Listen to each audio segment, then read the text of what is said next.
I saw a video, they're like, somebody leaked these notes on how the Democratic Party is supposed to, you know, bring about their comeback. So this is apparently a retreat they went to, a third way retreat, which considers itself a centric political organization.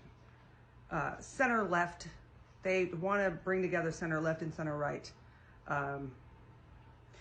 And these are the takeaways. I wanted to go over this because nobody watches my shit.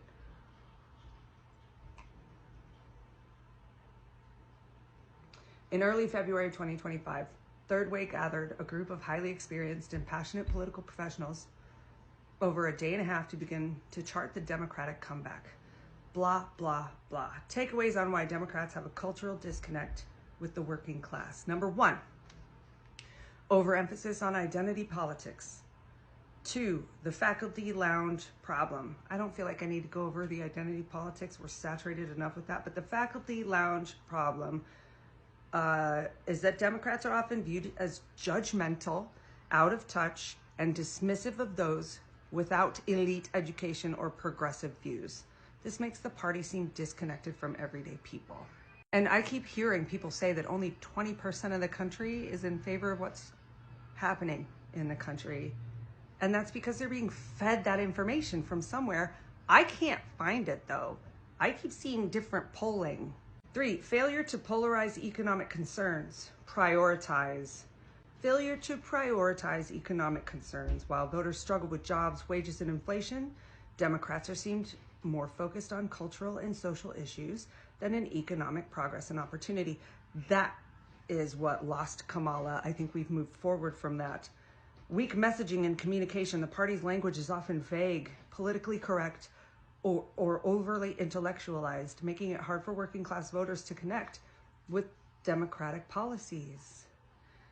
It's not even that. Weak messaging, they all say the same thing.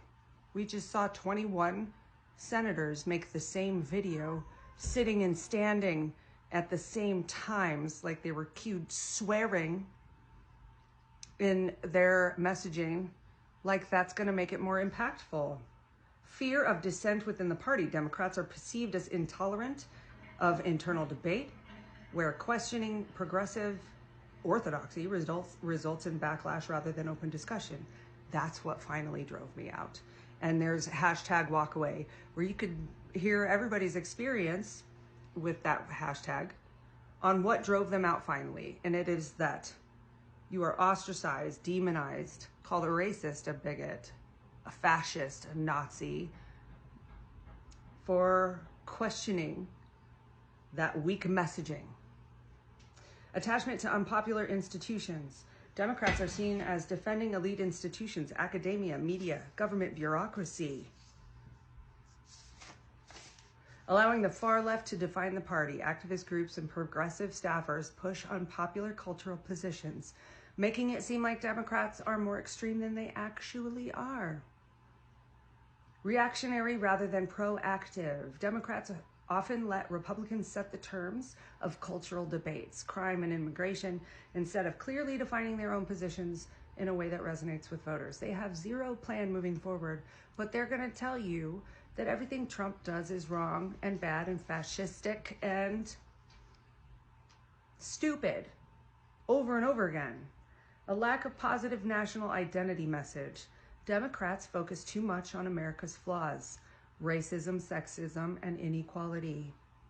And that is perpetuated by DEI, without acknowledging the country's progress and potential, making them seem pessimistic and unpatriotic. They say you're a Nazi if you are stoked about this country. Takeaways on why Democrats are not trusted. Vilification of wealth, disconnected messaging, no clear economic vision, over-prioritization of social issues, perceived government overreach. Yeah, unrestricted government is fascistic. Failure to own mistakes.